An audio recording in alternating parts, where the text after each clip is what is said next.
नमस्कार, फौजी lecturer YouTube channel पर आपका स्वागत है। आज हम बात करेंगे भ्रष्टाचार मामले में आरटीआई से नहीं मिलती सूचना, 3 साल से सूचना आयोग ने नहीं की कार्रवाई, कैसे रुकेगा भ्रष्टाचार, प्रमाण देखें और समझें। आज आपको वो प्रमाण दिखाएंगे जिसमें 3-4 साल पहले आरटीआई लगाई थी और एक ऐसा मामला है जो भ्रष्टाचार का मामला है, जहां सरकार के ऊपर सवाल उठना लाजमी है, जिस कारण से सूचना नहीं दी गई है। आरटीआई कार्यकर्ता राज्य सूचना आयोग के फैसले के बाद एक रिजवाइंडर दे रहा है। 1, 2, 3 या 4 नहीं, कुल 11 रिजवाइंडर अभी तक दे चुका है, लेकिन अभी तक ना तो सूचना मिली है और ना ही राज्य सूचना आयोग ने जन सूचना अधिकारी के खिलाफ कोई कार्रवाई की है, ना जुर्माना लगाया है, ना प्रशासनिक कार्रवाई के लिए विभाग को सिफारिश की है। सबसे पहले आपको आरटीआई दिखा देते हैं, ये आरटीआई देख लीजिए। ये राज्य जन सूचना अधिकारी तहसीलदार जुलाना जिला जींद के कार्यालय में आरटीआई लगाई है। सूरजमल नैन नाम के आरटीआई कार्यकर्ता ने आरटीआई लगाई है। विषय में लिखा है आरटीआई एक्ट 2005 के तहत सूचना लेने वाले।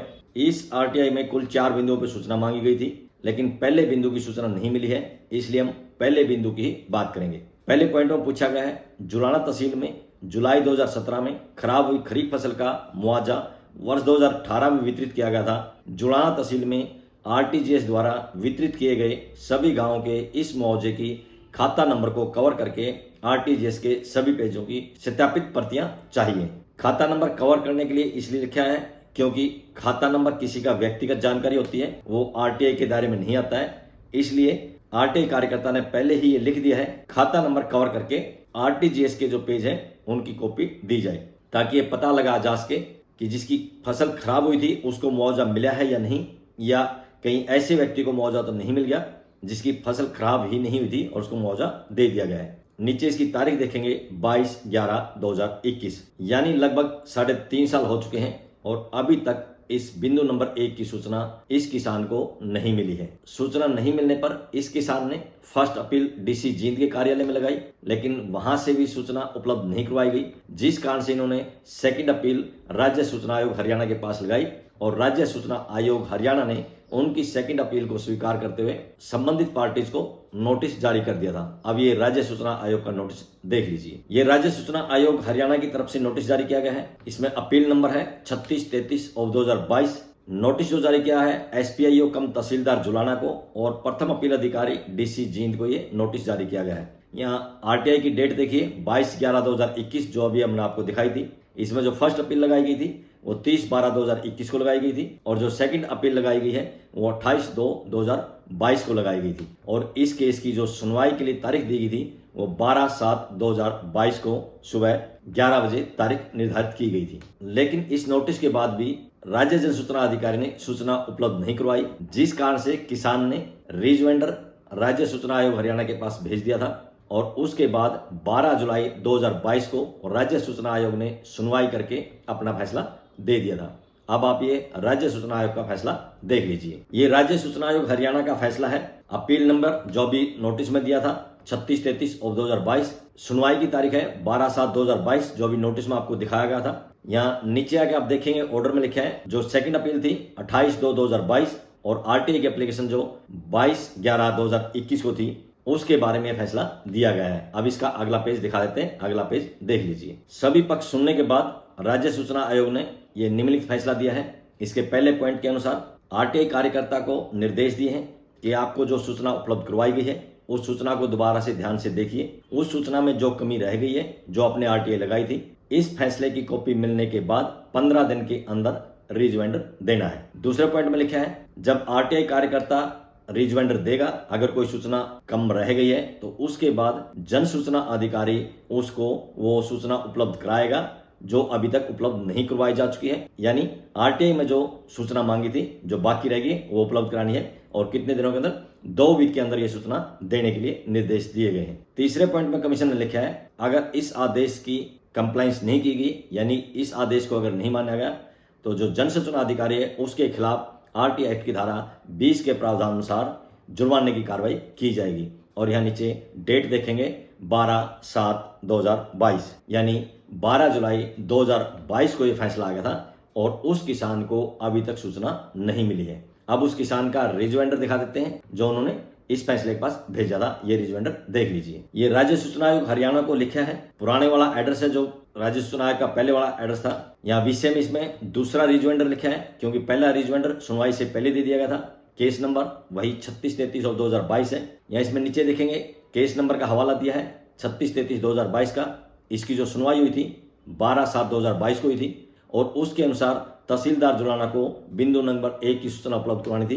यहाँ इसने लिखा है कि बिंदु नंबर 1 की सूचना अभी तक उपलब्ध नहीं करवाई है और इन्होंने अपने पुराने रिजॉइंडर का हवाला दिया है जो 3/7/2022 को भेजा था ईमेल के द्वारा राज्य सूचना आयोग हरियाणा के पास, और उस रिजॉइंडर की कॉपी भी यहाँ संलग्न कर दी है। लास्ट पैरा में इन्होंने निवेदन किया है आरटीआई एक्ट 2005 के प्रावधान अनुसार कार्रवाई करके बिंदु नंबर 1 की सूचना दिलवाने का कष्ट करें। यहाँ नीचे डेट देखेंगे 16/10/2022, यानी फैसला आने के बाद आरटीआई कार्यकर्ता ने जो पहला रिजॉइंडर दिया था वो 16/10/2022 को दिया था और तब से लेकर अब तक एक के बाद एक वो आरटीआई कार्यकर्ता रिजॉइंडर देता जा रहा है। राज्य सूचना आयोग उस रिजॉइंडर को कवरिंग लेटर के साथ जन सूचना अधिकारी तहसीलदार जुलाना के पास भेज देता है और तहसीलदार जुलाना उसके बाद कोई सूचना उपलब्ध नहीं करवाता है। इस तरह से एक के बाद एक वह आरटीआई कार्यकर्ता यानी किसान लगातार 11 रिजॉइंडर राज्य सूचना आयोग के पास भेज चुका है और राज्य सूचना आयोग उसके ऊपर कवरिंग लेटर लगाकर जन सूचना अधिकारी तहसीलदार जुलाना के पास भेज देता है, लेकिन सूचना नहीं मिलती है और न ही राज्य सूचना आयोग ने अभी तक कोई कार्रवाई की है। इस आरटीआई कार्यकर्ता यानी किसान ने एक के बाद एक लगातार 11 रिजॉइंडर भेजे हैं। अब आपको इस किसान द्वारा भेजे गए 11वां रिजॉइंडर दिखा देते हैं। ये 11वां रिजॉइंडर देख लीजिए। यहाँ टॉप में देखिए राज्य सूचना आयोग हरियाणा। ये राज्य सूचना आयोग का नया एड्रेस है नेताजी सुभाष चंद्र बोस सूचना भवन, plot number IP 8 sector 3 Panchkula. फिर से नोट कर लीजिए, ये राज्य सूचना आयोग का नया एड्रेस है नेताजी सुभाष चंद्र भवन, plant number IP 8 sector 3 Panchkula.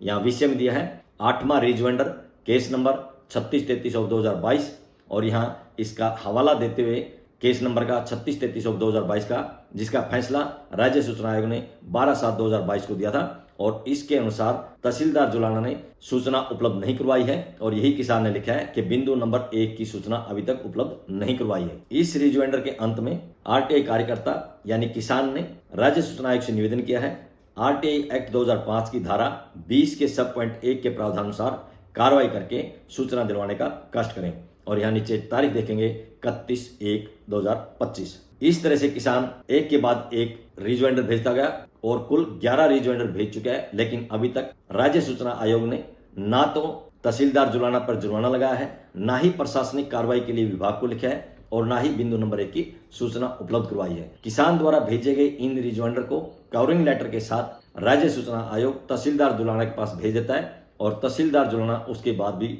सूचना उपलब्ध नहीं करवाता है। अब आपको राज्य सूचना आयोग का वो लेटेस्ट लेटर दिखा देते हैं जिसमें उसने इस केस की सुनवाई के लिए जो तारीख रखी थी अपने आप ही उस तारीख को आगे बढ़ा दिया है, यानी कि अर्जेंट करके अगली तारीख दे दी है। अब ये राज्य सूचना आयोग का पत्र देख लीजिए। ये राज्य सूचना आयोग हरियाणा की तरफ से भेजा गया है। ये उसका नया एड्रेस है नेताजी सुभाष चंद्र बोस सूचना भवन IP 8 सेक्टर 3 पंचकुला। ये एड्रेस किया गया है जन सूचना अधिकारी तहसीलदार जुलाना को। इसकी कॉपी दी गई है जो आरटीआई कार्यकर्ता है सूरजमल नैन उनको। यहाँ तारीख देखिए 4/2/2025 को ये लेटर भेजा गया है जो किसान ने रिजॉइंडर अभी जनवरी में दिया था उसके बाद।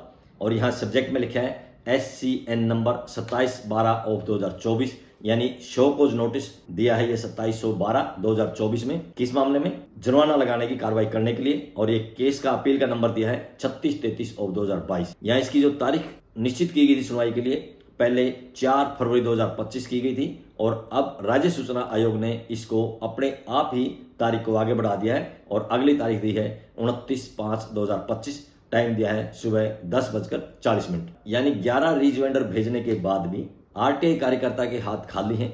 ना तो तहसीलदार जुलाना पर जुर्माना लगाया गया है, ना ही तहसीलदार जुलाना के खिलाफ कार्रवाई करने के लिए विभाग को कोई पत्र लिखा है और ना ही सूचना उपलब्ध करवाई गई है।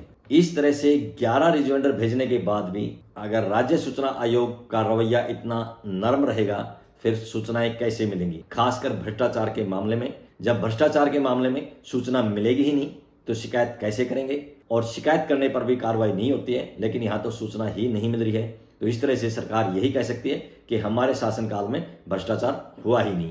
इस तरह से अगर सूचना देंगे नहीं तो भ्रष्टाचार उजागर होगा कैसे। कुछ साल पहले तक भ्रष्टाचार के मामले में भी सूचनाएं मिल जाती थी। इस किसान ने कई मामलों में ऐसी सूचनाएं इकट्ठी की हैं, लेकिन उन सूचना को इकट्ठी करने के बाद इन्होंने सीओ विंडो में शिकायतें दी हैं। किसी भी शिकायत पर आज तक कोई कार्रवाई नहीं हुई है। आने वाले वीडियो में उनका भी आपको खुलासा करेंगे, वो प्रमाण भी आपको दिखाएंगे। यहाँ ये चिंता का विषय है कि आरटीआई एक्ट 2005 से सूचना ही नहीं मिलती है और राज्य सूचना आयोग जिसका काम सूचना दिलाना है, सूचना नहीं देने पर जन सूचना अधिकारी के खिलाफ कार्रवाई करनी है, जुर्माना लगाना है, लेकिन राज्य सूचना आयोग ना तो जुर्माना लगा रहा है, ना ही कार्रवाई कर रहा है और ना ही जन सूचना अधिकारी सूचना दे रहा है। ऐसे में कैसे भ्रष्टाचार उजागर होगा, कैसे लोग न्याय के लिए लड़ाई लड़ेंगे, ये सबसे बड़ा सवाल है। आज की इस वीडियो में बस इतना ही।